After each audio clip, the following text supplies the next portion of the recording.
అందరికీ నమస్కారం అండి.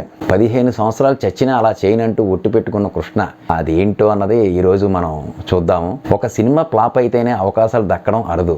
మళ్ళీ నిర్మాతను దర్శకుడిని వెతుక్కునే పనిలో పడిపోతారు హీరోలు. మరి అలాంటిది ఏకంగా 15 సినిమాలు, అది కూడా వరుసగా ఫెయిల్ అయితే కనీసం బాక్స్ ఆఫీస్ దగ్గర కూడా పట్టుకోల్పోతే ఇంకేముంది, ఇక తూర్పు తిరిగి దండం పెట్టడమే. అలాంటి హీరోను ఎవరైనా నమ్మకంగా పెట్టుకుని సినిమాలు చేయగలరా? పైగా ఇప్పుడున్న రేంజ్లో వ్యాపారాలు అప్పుల్లో ఉండేవి కావు. దీంతో హీరోలు చాలా ఆచితూచి అడుగులు వేసేవారు. స్క్రిప్టులను జోక్యం చేసుకుని మార్పులు చేయించేవారు. కానీ హీరో కృష్ణ విషయానికి వస్తే చాలా డిఫరెంట్. ఆయన స్క్రిప్ట్లో జోక్యం చేసుకునేవారు కాదు. దర్శకుడికి అన్నీ తెలుసు అని వదిలేసేవారు. ఈ స్వేచ్ఛ కృష్ణను తెలుగు సినీ రంగంలో సూపర్ స్టార్గా నిలబెట్టింది. అయితే ఈయన ఎదుర్కొన్న కష్టాలు మాత్రం ఇన్ని కావు. వరుసగా 15 సినిమాలు ఫెయిల్ కావడంతో అబ్బాయి ఇక లాభం లేదు, ఇంటికెళ్ళి ఏదైనా పని చూసుకో అని సలహా ఇచ్చేవారు. ఇలాంటి సమయంలో ఏ హీరో అయినా కుంగిపోతాడు. కానీ కృష్ణ మాత్రం అలా కాదు. పడ్డ చోట నుంచే లేచి నిలబడాలనే మనస్తత్వంతో ముందుకు సాగారు.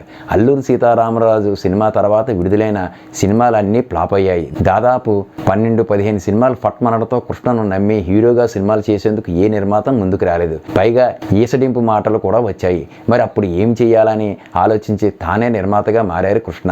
ఇలా ఆయన తన సొంత బ్యానర్లోనే పద్మాలయ మూవీస్ని ఏర్పాటు చేశారు. ఈ బ్యానర్పై చేసిన తొలి సినిమా పాడి పంటలను ఆ సినిమా పైన పెద్దగా అంచనాలు లేవు. కానీ కృష్ణ మాత్రం చాలా ధైర్యంగా ఉన్నారు. చివరకు సినిమా పూర్తి చేసి విడుదల చేశారు. ఈ సినిమా సూపర్ హిట్. ఇంకేముంది, ఇక నిర్మాతలు క్యూ కట్టారు. మరి కృష్ణ ఊరుకుంటారా? 15 సంవత్సరాల పాటు వేరే బ్యానర్లో చేయని ఒట్టు పెట్టుకుని తన సొంత బ్యానర్ పైన సినిమాలు చేశారట. ఇది అసలు కథ. కొత్తగా రిలీజ్ అయ్యే సినిమాలు కానీ వెబ్ సిరీస్ కానీ ఏ రోజుకి ఆ రోజు నేను రివ్యూ పెడుతుంటాను. నేను ఫిలిం డిస్ట్రిబ్యూటర్ని కాబట్టి నాకు ఏ రోజు రిలీజ్ అయిన సినిమా ఆ రోజు 2 రాష్ట్రాల నుంచి కలెక్షన్స్ అయితే వస్తూ ఉంటాయి. నేను చెప్పే రివ్యూ అయితే జెన్యూన్ గానే ఉంటుంది. అలాగే కొన్ని పెయిడ్ ఛానల్స్ ఉంటాయి. వాళ్ళు ప్రొడ్యూసర్లు, డిస్ట్రిబ్యూటర్లు, హీరోలు అందరూ కలిపి డబ్బులు ఇచ్చి రాయించుకుంటూ ఉంటారు. ఇన్ని కోట్లు కలెక్ట్ చేసింది, అన్ని కోట్లు కలెక్ట్ చేసింది. ఆ న్యూస్ చూసి మీరు చాలా మంది నిజమేమో అనుకుంటూ ఉంటారు. కొన్ని అయితే మాత్రం ఛానల్స్ ఆ విధంగా వాడుకుంటూ ఉన్నారు. నా ఛానల్లో అయితే అలాంటి ఆటలు నేను ఎంకరేజ్ చేయను. కొత్త వారు ఎవరైనా సరే ఫిలిం ఇండస్ట్రీలోకి పెట్టుబడి పెట్టే వ్యవస్థకు అయితే రాకండి. ఇక్కడ సీనియర్ ప్రొడ్యూసర్లు, ఫిలిం డిస్ట్రిబ్యూటర్ల పరిస్థితి చాలా దారుణంగా ఉంది. కొత్త వాళ్ళు వచ్చి మాత్రం అనవసరంగా తెలియకుండా వచ్చి డబ్బులు మాత్రం పోగొట్టుకోకండి. మళ్ళీ వచ్చే కొత్త సినిమా రివ్యూలతోనూ, కొత్త వెబ్ సిరీస్ రివ్యూతోనూ మీ అందరి ముందుకు వస్తాను. అందరికీ నమస్కారం. మీ సినీ ప్రపంచం.